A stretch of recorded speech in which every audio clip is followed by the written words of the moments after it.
It's still morning. Good morning. I always get messed up in the day because I start working very early because I like to work. But it's good to be here with you. I've got some notes over here I'm going to talk with a little bit. It's good to see some friends here in the audience. Your student body president just showed up, guys. I don't know if you guys voted for him, but I would have. You're going to spend a little time together, as Ben mentioned. I've had a weird background. The governor has this interesting dress code. This is the first time we've ever really had a rural governor. Governor's from San Pete County. And so he's like, no ties. I'm like, great. No ties is great. I worked in nonprofits for the last 4 years. I've worked in sports, and it's just one of those no ties things. But he's like, but also suits. Okay, so suits and no ties. It's a weird thing. So every once in a while, I'm like, I'm gonna wear a sweater, I'm gonna wear pants, but then I'm like, I should wear a suit today. Suit and no ties. Also not relevant to what we're talking about. I'm just feeling weird about my clothing choice today. Ben mentioned I have a unique background. This is a nice way to put it. I'm what most people call a generalist. I believe in people. I believe in that we can find a lot of common ground and get things done. I think we can use politics for that. I loved my time here at BYU. I always say when Ben asks if I'll come down, I'm like, there's never a bad reason to come down to Provo and spend time on campus. I will be here again this week. I have season tickets to football. And so it's all about that. It's a big game, guys, big game. Broncos coming back. We're 2.5-point favorites. I know I shouldn't talk about gambling here, but I'm excited about being here. So we're going to talk a little about energy. We're going to talk about a little bit environment. We're going to mostly talk about people. I have to start here with the governor. How many people here from Utah? All right. How many people you voted for my boss? I'm just kidding. Don't have to tell me that. I am allowed to ask, but you don't have to answer. It's not illegal. It's just legal for me to look at your ballot. All right. Where else we got people from? Other states, other countries? California. All right. California. You're also from California. Where else? Just shout them out. One more time. One more time. Hawaii. All right. Great. Good to have you. Canada. Kansas. Not the same. Chicago. Great. Idaho. China. Okay. Where are you from? California. All right. Pennsylvania. All right. I was just looking for my East Coast people. All right. Good. Anybody else from the East Coast? I mean, you served in Jersey. Where in New Hampshire? Forget about it. What took you there? Okay, well, smart person over here. Nerd. No, Dartmouth. Dartmouth, great school. Great school. One time I said to my little brother, like, wasn't it great we didn't have bullies in our high school? And he said, you know, Tom, the only people that don't think they were bullies were the bullies. I'm like, oh, shoot. So then I said, Sam, wasn't it great that your older brother was a bully in high school? And he goes, it really was. I'm like, okay. Also not this topic. All right. So let's start with energy policy of the state of Utah. Utah is an all of the above energy state. Anybody know what that means? And I actually have one of our interns is here. She's not allowed to answer any of my questions because she helped me write this. So all the above. Does anybody know what that means? Set in statute, in code in the state of Utah, Utah Code 79-6-3 says that Utah will focus on all energy sources. We are interested in all energy sources. Why is that? So types of fuel for energy development in Utah: coal, natural gas, oil, solar, wind, geothermal, hydro, meaning water, nuclear, biomass, hydrogen. We do not care. We like them all. Utah is a unique state. We have oil and natural gas extraction in the Uinta Basin, and then we refine it in the Salt Lake Valley. We have coal mines in eastern Utah. We have phenomenal solar farms throughout Utah. Beaver County has these phenomenal solar farms. We've got wind generation throughout Utah. You see it here, right in Utah County. Beaver County, Juab County, wind generation. One of the very few states with geothermal. It's a unique asset. It's phenomenal. We have biomass. I was on the phone with Dominion Energy talking about their hog farm that creates renewable natural gas from pig poop. I know we joke about that, but it is really cool. I've been there. Smells, but it's awesome. Our ability to produce and export power is unique to the country. I was just with all of my counterparts in the country. We were together in Maine for a week, and then I was together with my Western counterparts for about a week in San Diego. And there are only a handful of us, but well, there are about 30 of us that are all the above states. And we kind of compared notes. And they said, oh my gosh, all the above is not a political statement in Utah, it's an actual statement. We do that. We're interested in it, we're talking about it. So I need to always start my presentations about that. It's not a political statement, it is just what we do. We're there. I do need to mention this as a political statement though. We are, when we talk about energy generation or the shifting of our generation assets, my boss has 4 family members that work in a coal mine. So I just want you guys to keep that in mind. That does drive some policy and political discussions. Things that we care about, this is all in code: affordability of power, of energy, reliability. We care in code, talks about we want cleaner generation. Additionally, diversity of generation and durability.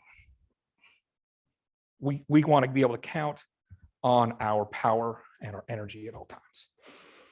Here's the thing. I'm going to stop there talking about specifically energy, and I'm going to shift gears and talk about people. I've spent a lot of time in politics.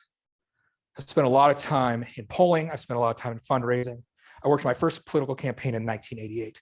Raise your hand if you were alive in 1988. All the gray hairs and one dude in the back. Okay, I was 10. I worked on a legislative race. We won. And then in 1990, I worked on my first congressional race. I've been around the game for a long time. People are what drive policy. People's attitudes are what drive decisions. People's understanding of an issue are what drive action. When it comes to most hot button political issues, and let's be clear, energy is a hot button political issue. Energy and climate go hand in hand. I deal with all the climate issues for our state. It is an interesting and difficult topic. It doesn't have to be, but it is. I just want to look at my notes here really quickly. Make sure I hit on this the way I want to hit on it.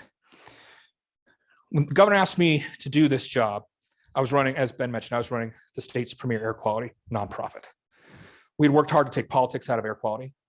We worked hard to get everybody engaged in air quality conversation, everybody participate in owning the problem, finding ways to be part of the solution, and engaging in a personal behavior change.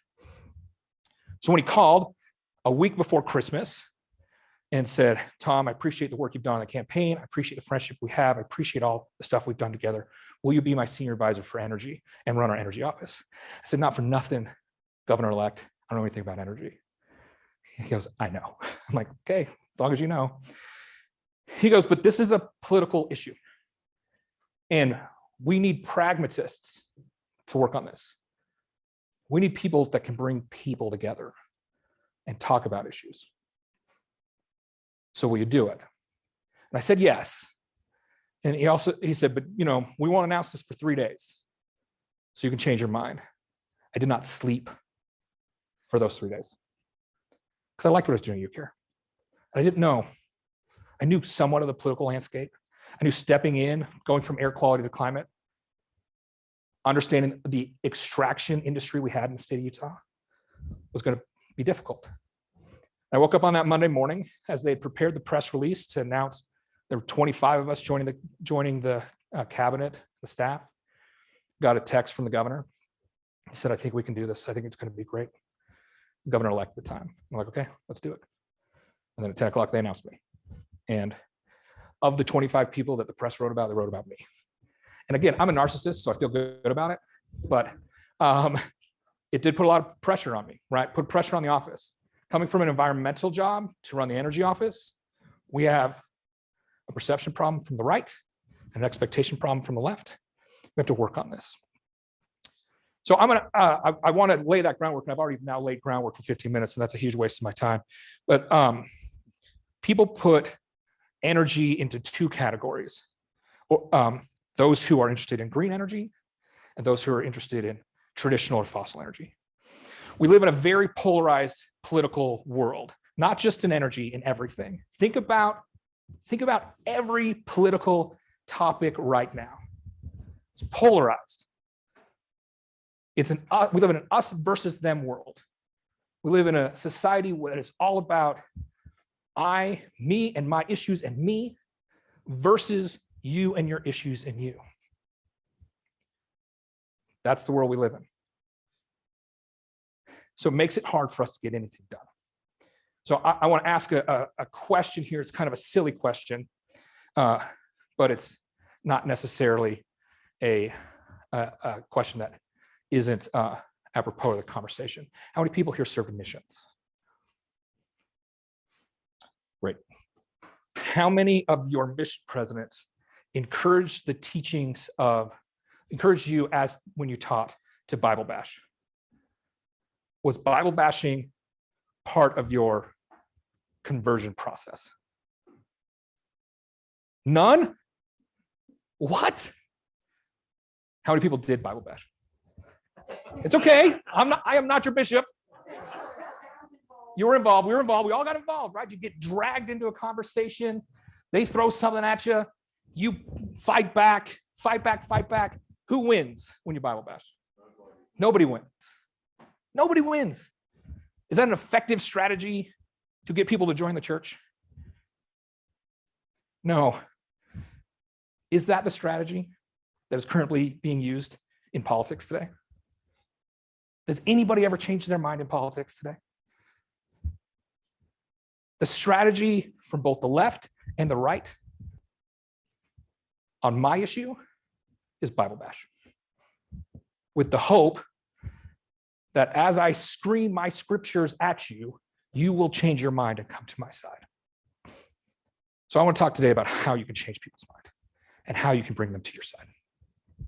My polling data shows that I can identify and categorize people, and I know we shouldn't categorize people, but that's what we do in polling, into three camps: saints, sinners, savables. I know, I'm at BYU. You're going to hear this language from me. Here's the thing. I use saints, sinners, and savables everywhere. So I do not like to designate who the saints and who the sinners are in the energy and climate space, because everybody feels like they're the saint. But I will do it this way. On one side of the spectrum, you have the people who say green energy now. In fact, green energy 20 years ago. And if you're not with me, you're against me. On the other side, you have fossil is king, and it's great, and it's durable, and it's cheap, and I love it. And you're ruining my way of life, and you're killing rural economies. And if you disagree with me, I hate you, and you should die. Those are our extremes. Do you want to know what the percentage of people are that live in those extremes? 15% on each side, 30%. 70% of the people live in this world. This is how you define them. I like green energy. I think it's great. I'm interested in green energy. I want to know more about it. But you know what? I do like the price of my current electricity bill. You know what I do? I do like the durability that I have of my current power. How do I make those three things work together? How do you change people's minds? How do you identify their need? How do you bring them along? Because if you're on either one of these spectrums, you're not talking to the people whose minds can't be changed. You're talking to the spectrums. You're either sitting in your group and cheering each other on, or you're yelling across the savables at the people who will never change their mind. We had this group, I got an email one time at UCare from a guy who said, every time I hear you on TV or see one of your commercials, I go in my backyard and burn a tire. Cool. Now, I have a healthy self-esteem. That's not true. I'm a narcissist. I have no self-esteem. My wife, she's like, you're a self-aware narcissist. I'm like, is that a problem? She goes, that's the worst kind. You cannot be helped. Okay. That's great. Man, that's why you don't get married till you're 39. It takes you a long time. Little known fact, if you don't get married to BYU, they give you all your money back. They don't tell you that. Full tuition refund. They don't tell you. It's not in the application form. And then you don't have to pay tithing until you get married. It's one of these really great under the radar. Side note, I just told this to Ben and a group of students before. So I'm not from Utah, right? From the Northeast. I've worked all over the country, worked all over the world. Every time we have a meeting with stakeholders, prior to the meeting with the stakeholders, when I'm staffing the governor, I always say, look, Governor, how do you want me to play this? He says, just be yourself, Tom, be yourself. I'm like, cool. Then like 30 minutes in the meeting, he's like, stop being yourself. Because I say stuff like this, and then I get in trouble, and this is being recorded. That's fine. Anyway, where was I?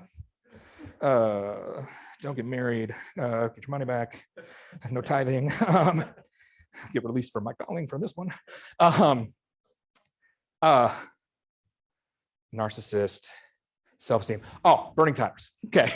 So I remember sitting with my PR firm, my comms people, and everybody's really upset. And I said, why are you upset? I'm like, well, what should we do? How can we change that guy's mind? I'm like, we're never going to change that guy's mind. He's not a savable. He's not interested. Let's focus on the people who are interested. So what can you do? How can you find people who are interested? I'm not going to lie. It's the mission. So those of us gray hairs, we taught the gospel a different way than after they raised the bar and let you guys in. The bar was very low. Something called the commitment pattern. I'm going to teach you a little bit about the commitment pattern. Write this down. First, you build a relationship of trust. Then you help others feel and recognize the Spirit. It doesn't have to necessarily be the Spirit, but you help others feel and recognize the message. Then you resolve their concerns. And then you ask them to join you.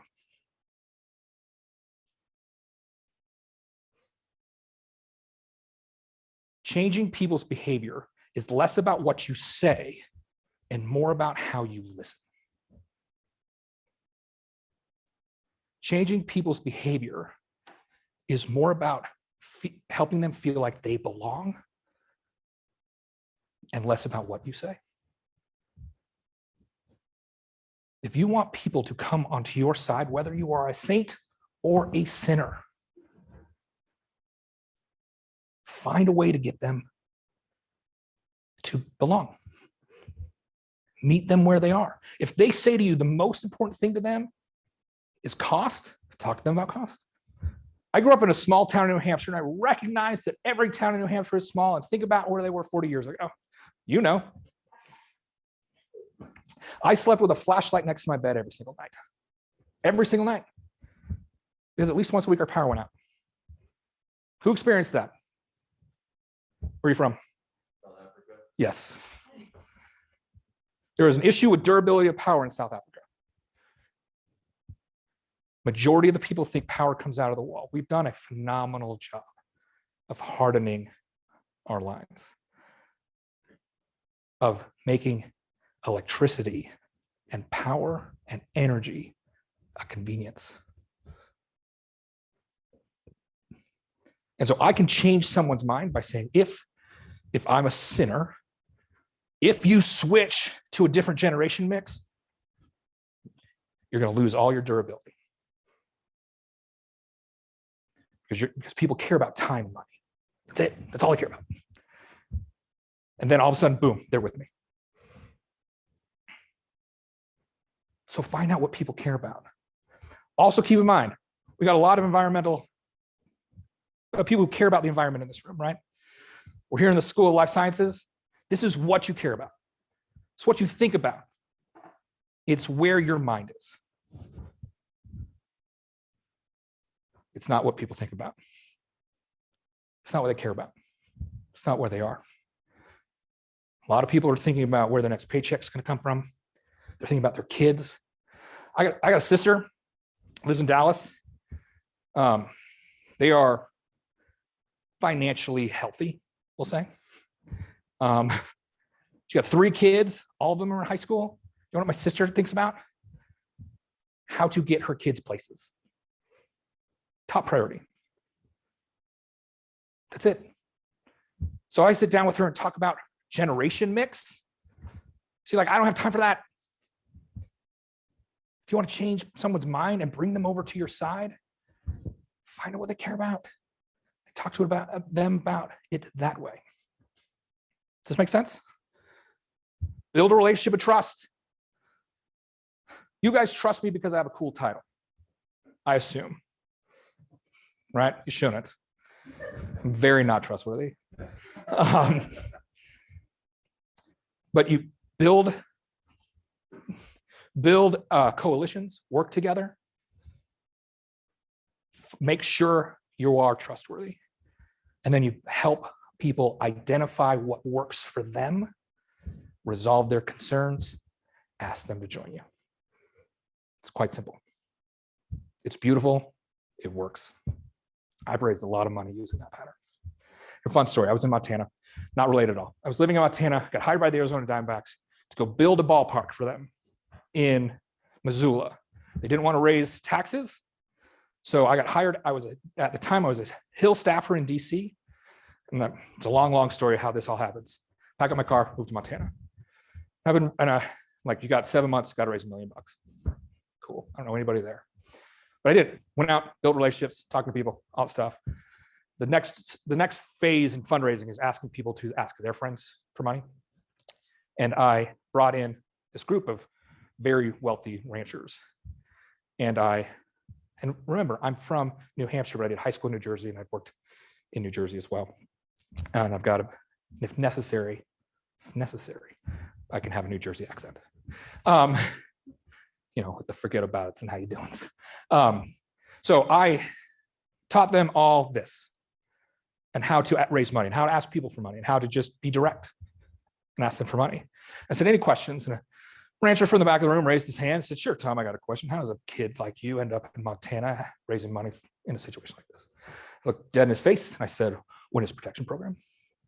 And the room got very quiet. And I sat down and I let it hang for just a minute. And then I looked up and I said, fellas, if I were in the Witness Protection Program, could I tell you I was in the Witness Protection Program? And everybody giggled a little bit, and then they raised me the money. Because while we're talking about building relationships, the other thing that works really well is fear. But we're not going to talk about how to motivate people through fear, because fear doesn't give you lasting results. Think about also your mission, people who joined. They were touched in their hearts. Oftentimes they came searching for something. I ended up at UCare for a number of reasons. Part of it was I got pneumonia. And when we traced the day I got sick was the worst air quality day of the year. Make it personal. Because if you just throw stats and data and money and finance and issues in front of people, they'll walk away. Because that's the political world we live in. It's unfortunate, but it is. I also think we're asking the wrong questions. I think that we are saying the wrong things. Ben and I have talked about this, and I said it to some students before. We love talking about generation, right? It's sexy. We want to talk about moving out of coal and into solar. We want to talk about battery storage. We want to talk about pumped hydro storage. It's easy. There are 3 T's to climate solutions. It's time, it's technology, it's transmission. And I'll let Ben elaborate on that at another time, but I will just say this. If you want to find a common ground between both sides of this political argument, it's transmission. How you get power from point A to point B, everyone cares about. As we shift our generation mix, we need more transmission. And everybody that works in the fossil industry wants more transmission too. Additionally, if I put a solar farm in the middle of Moab, who friggin' cares? Because it's not attached to anything. It's got to be on the grid. I got to get power from point A to point B. It just doesn't magically come out of your wall. So you have to be thinking about time, how much time this is going to take, what technologies do you need, and then you can find a common rally point, and that is transmission. It is not sexy, but infrastructure often isn't. But 9 times out of 10, infrastructure is your answer. That's why the federal government is debating infrastructure right now and will continue to debate infrastructure until Christmas, when some version of this bill passes. The bipartisan, not that bipartisan infrastructure bill. Infrastructure. Governor Cox says when planning goes before infrastructure, when development goes before infrastructure, we fail. When infrastructure precedes development, we succeed. You want to bring people to your side? Talk about transmission. Talk about infrastructure. I want to leave plenty of time for questions. So I want to talk about one other thing as it relates to building relationships of trust.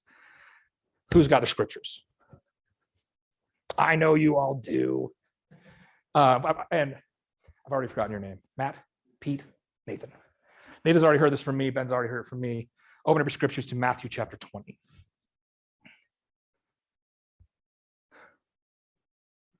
I know. It's BYU, and we're going to talk about scriptures. This guy's the literal worst. It's not true. This building wasn't built when I was in college, or I would have said I had church in this building. I didn't, because it wasn't built, but I had church in a lot of these buildings. Okay, Matthew chapter 20, verses 1 through 16. We won't read it. Well, I've skipped a bunch. That's not true. I'm in a good place, right? Okay.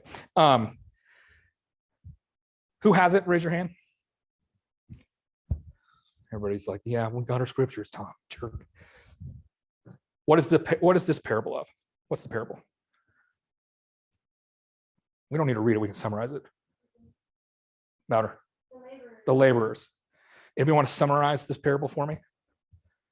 Also, teaching parables. Jesus is the master teacher. Everything you learned in primary is applicable in your entire life. Go ahead. Louder, sorry. If you can speak a little louder, I'd appreciate it. Yeah.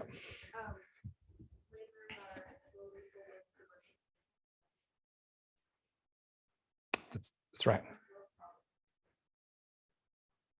Right. So who has problems with it? Right. Why? Right. What does Jesus say?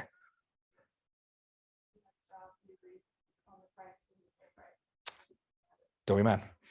Teaches that it doesn't matter when people show up, just be glad they're there. It made your burden lighter. An issue in this debate is that people are shamed for when they join. This parable is really important. Our deputy, the deputy of the Office of Energy Development, he went to Utah State. It's fine. No one's perfect. Y'all need some other school representation. He was at homecoming last week, got pulled aside by a professor there, and he got yelled at for 20 minutes because Governor Cox should have been working on climate for 20 years. And deputy said, but aren't you glad he's there now? Aren't you glad that he's at least talking about climate? Aren't you glad that he's one of the rare conservative Republican governors that's at least willing to have the conversation? And the professor's like, doesn't matter. Should have been there 20 years ago. Do you want to know what our response is? Why do we even try? You got to make people feel welcome. Again, this isn't their top priority. Maybe yours, because it's what you're studying, it's what you care about, it's where your life is, where your focus is. Wonder what the governor thinks about first thing in the morning? It's not climate. It's COVID. And then after that, he thinks about water, which is a little bit climate, a lot of it climate. And he thinks about his kid. Well, he thinks about his kids first. He hates it when I answer that way. It's like, what about my family? You're right. Thinks about his family first. He gets very little sleep. He's a young man. He's 46. Thinks about his family. He's got a son on a mission. He's got a daughter freshman in high school. He's got two sons fresh home from mission. Thinks about his family, worries about them. There's COVID. It's COVID all the time. All the time. He worries about the dialogue and the rancor in this country. We met this week, talked about that. He shared with me an article from Time Magazine. I always get concerned when he shares that stuff with me. I'm like, are you saying I'm part of the problem? A little bit. Not the first thing on his mind, but he does think about it. And if he's made to feel like, well, you should have been there 20 years ago, what's the point? I'm going to give you a practical example. Rocky Mountain Power, largest utility in the state. In fact, the only power utility in the state. When investor-owned utility. We have about 42 municipal power companies. Provo is one. Then we have rural power co-ops as well. Rocky Mountain Power, every 2 years, has what's called an integrated resource plan, where they talk about what they're going to do with their resources forever. And they alter it every 2 years. They look at market trends, they look at what's going on, they look at the environment, they make sweeping declarations, and they execute against their IRP. It's filed with the federal government, it's filed with the state government. Their most recent IRP, which came out on September 1st, said that they are going to reduce their carbon emissions by 80% by 2030. Oh, sorry, excuse me. Let me get this correct. 78% by 2030 and 98% by 2050. I think it's pretty good. I'm going to read the headline from the newspaper that day. Rocky Mountain Power's parent company wants to reduce carbon by 98% by 2050, but environmentalists say it's not enough. Sent that article to the governor. His response, this is hilarious. Why do we even try? Now, granted, I get it. Should organizations be doing more? Sure, yes. But read their IRP. Find out what they're doing. Since they put out their IRP, they've announced more pumped hydro. They'll exceed that goal. They'll get there. But when they say, this is the quote from these environmental groups, we want them to get to 80% by 2030, not 78%. We're arguing over semantics. Instead of saying, "Gal, Rocky Mountain Power, thanks for coming to the conversation," they're like, "Screw those guys." And that's where you have to ask a question about whom you're working with. Because are you working with organizations that are interested in success, or are they interested in headlines? My background is fundraising. I've been open about that. I can raise a lot of money by being against everything. I can raise more money, different money, by being for solutions. I talk about this all the time. When I ran UCare, the top companies, organizations, polluters were donors of mine. And I'd get called on the carpet all the time for it. I wasn't a real environmentalist. Newsflash, I'm not. I was running an organization. But my answer was always this: can I get an organization to change their behavior when I take their money and sit in their boardroom and talk to their decision makers, or by lambasting them in the Salt Lake Tribune? What's a more effective strategy? What's my first principle? Build a relationship of trust. So if Rocky Mountain Power trusts me, I can go in and say, fellas, can we find that extra 2%? Because they trust me. If I call them out in the newspaper, they're not going to do it. They may, but it doesn't work. It doesn't work. Fear, shame, it's not a principle that works for long-term change. I'm optimistic by nature. I believe in people. I also want to be hopeful that the current political rancor is a blip in American history. It has been bad before. Study the election of John Quincy Adams when you have a chance. He beat Andrew Jackson, and they spent the entire time saying that Jackson's wife was a bigamist and that they were cousins.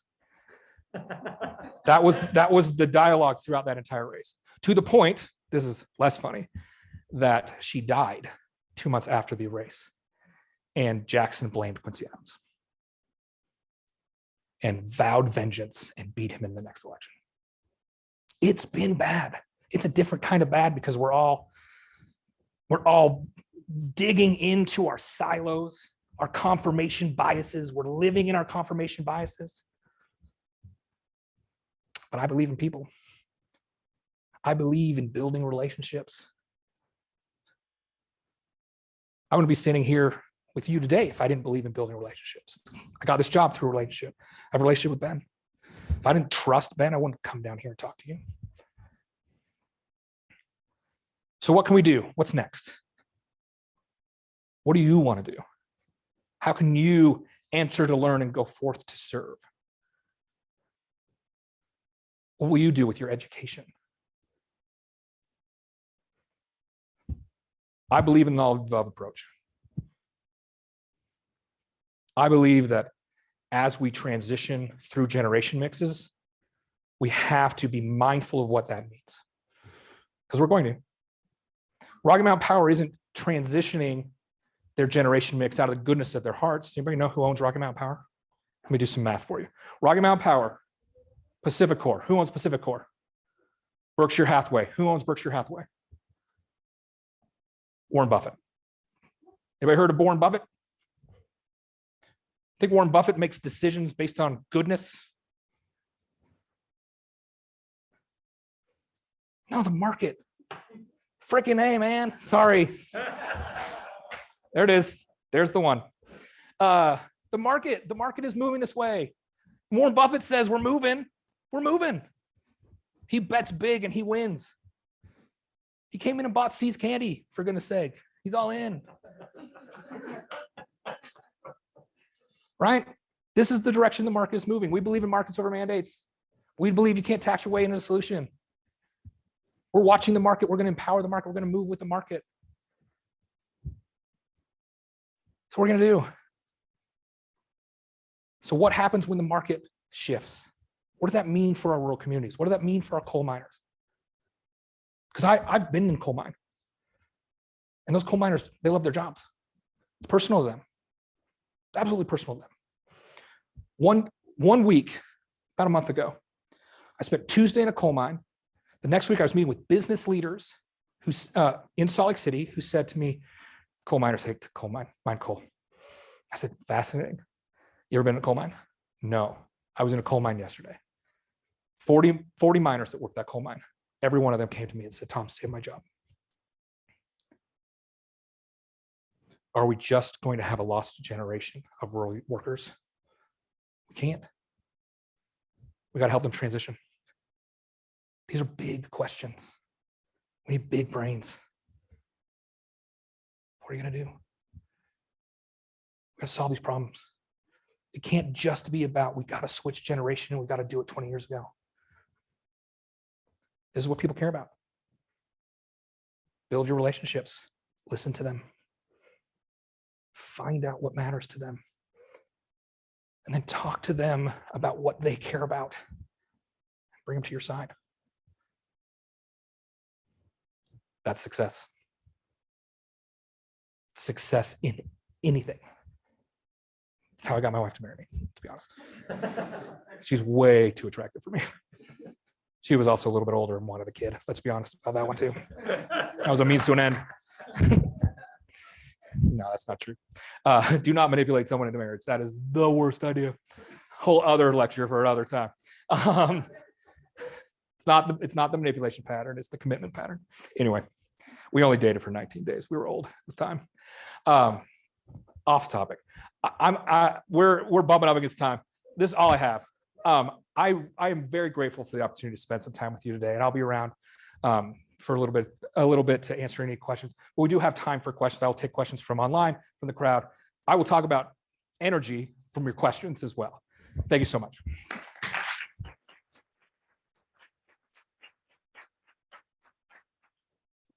All right. Any questions, comments, jokes, gossip?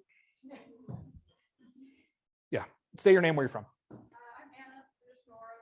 So, Not just Orem. Orem's great. Are you a T-bird? What are you? Orem Tiger. A tiger. All right, great.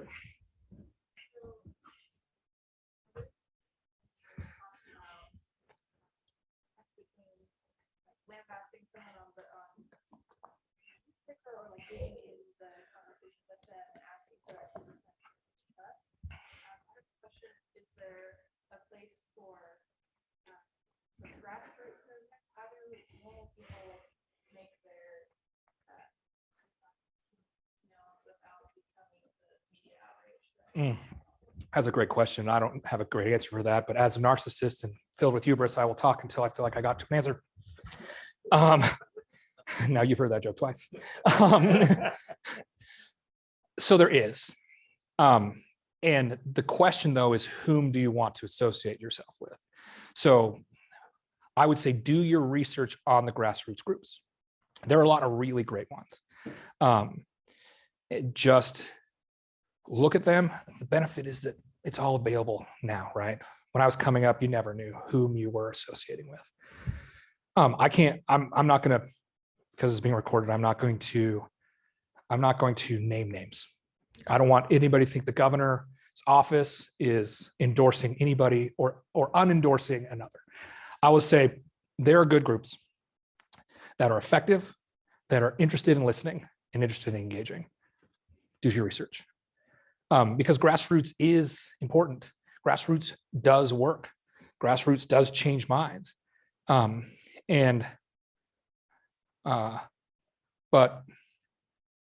there has to be a certain level of listening involved on both sides.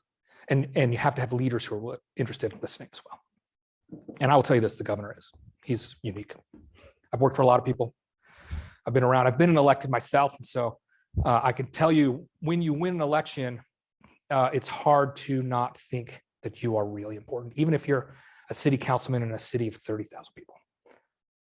People think I remember going to the grocery store thinking, better change out of my sweats, because just in case people see me, they'll want to make sure I'm presenting. No one knew who I was.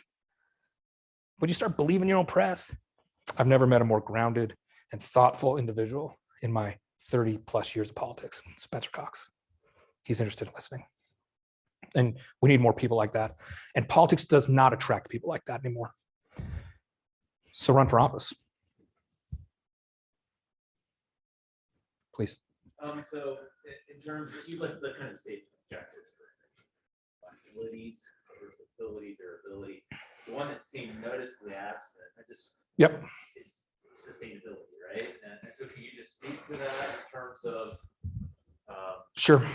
Yeah. So I disagree. It's in there. The word clean is in our code. I tend to talk of it as diverse. So I will tell this is me punting. The code for the all the above code is written by the legislature. The executive branch's job is to enact policy written by the legislature. As a state, as an energy office, we're constantly looking for sustainable practices. We are all in on finding the best power for people. And so our strategy is that it's what's the best? How does it work? How can we work there? Clean is in the code. And not cleaner, not, hey, can we move the needle incrementally to make something a little bit better and then check a box? The word clean is right in there. Sorry, I didn't mention it, but yeah. Yeah, just to follow up. Sure. You know, how would you prioritize that? Priorities. Based on, you know, a lot of different variables you talked about. Yeah. Very interesting. How would I prioritize it? I would prioritize durability first. That's durability first. And I think by prioritizing durability first, that shows the pathway for clean and sustainable. By saying we want durable power, it says, and I had this argument with a couple of folks last legislative session, who, as some legislators were rewriting the code, and they were talking about adjusting some language, and they wanted what was the word they wanted? I don't remember the word. The word they wanted to put in was a signal to the fossil industry. And I sat down with them like, I think it should be this word or no word, leaving it vague. And this association came to me really angry. They said, if you leave it vague, that could potentially mean battery. And I said, yes, that's exactly right. I'm not going to put in code a long-term commitment to fossil. So I think by prioritizing durability, what we're saying is, what's our pathway to some of that sustainability? Sure. How do you establish fossil? I guess my more green energy, they have more job stability. I'm actually from the geology department, and we're all about coal and oil. It's what we do. It's what we look after. One of the biggest problems with job stability, eventually we run out. And so green does have a lot of pros. How do we establish infrastructure if these fossil industry workers in a sustainable position on the other? I'm sorry. Let me pause there. Could you just tell me your name, where you're from? Me? Yeah. Sam St. Clair. From St. Clair? Yeah. St. Clair, Utah? Great. Sam St. Clair. Oh, Sam St. Clair. Provo. For Provo. Because I want to make sure we do that. Now, what's your name, where you're from? I'm Forrest. I'm from Mississippi. Mississippi. Forrest from Mississippi. From Greenbow, Mississippi? Greenville, Mississippi, yes. Really?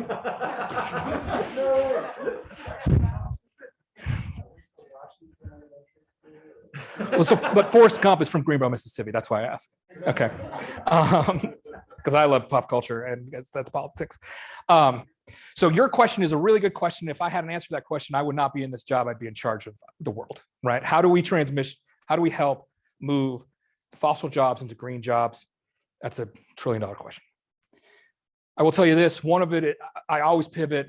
My staff hates this because I always try and pivot every answer back to transmission, right? How do we, if I've got current infrastructure in place, then I could put jobs around that infrastructure, then we have opportunity, right? So if I'm going to power down a coal-fired power plant, can I use their existing transmission lines and put in a renewable power plant in that same location? Well, some of the only differences in that mentality is pay scale, and the pay scale will increase. Now, from the extraction side, look, just in the 10 months I've been in this job, I've watched boom and bust happen once in Uinta County. And I'm going to watch it again and again and again. And I offered a job to someone to work for us in Uinta County, pretty good state wage. He accepted the job. 2 days later, boom happened, walked away from it because he could make more money. And A month later, called me up and said, there was a bust. Can I have that job? The uncertainty that happens in these extraction communities is crazy. I do not have an answer for you. I would just recognize that. But it's a real question. It's a good question. Forrest from Greenbow, Alabama. Oh no, Greenbow, Mississippi. Forrest Gump is from Greenbow, Alabama. That where it was. Okay, my bad. We got there. Any other questions? But yeah. There's one from online, and I'll summarize it, it's a little bit long. But they say we kind of worship the market when it's in line with what we want to do. And then when it changes, sometimes we say, oh, we need to do these things. Yeah. And so what is that balance between following what has the best cost and what's the clean, what Yep. things are things, and then also making it go where we want it to go. So I'm gonna use a little profanity. Just a little on this one. Yeah. Earmuffs groups.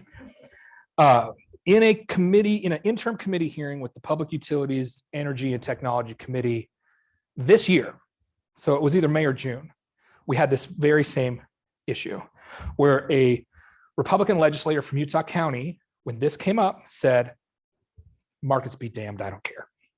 And I know it's a light swear word, it's a Bible swear word. And I was sitting there and I'm like, oh my goodness. Because that question is really important. When the markets are on our side, we love the markets. And when the markets are not, we're like, forget the markets. They don't know what they're talking about. From our perspective, from an administration, that's not the case we're going to take. Now, I can't comment on what the legislature will do, and I won't comment on what the general public will do, but I'll tell you this. I have said multiple times, the market is going to make the decision. It's maybe a little cowardly of a statement of mine, but that is where we are. What I'll tell you is one side of this argument, they think they're hearing, great. We're going to dig in our heels and everything's going to be okay. That is not what I'm saying. Because if anybody's watching what's happening, they'll know the market has already decided. And as an office of, we're not an office of energy, we're an office of energy development. And as we look and track and engage, we have to help the market. We're not going to help the market. We're going to help people see what's going on in the market. So that's a real important question. I cannot comment on what other people do. I'll just tell you what we're going to do. The market's decided. Okay. We're at the end. Is there one last pressing question someone wants to get in? I trust Tom's narcissism to get him to an answer quickly. Yeah. Thank you all very much. So let's thank Tom.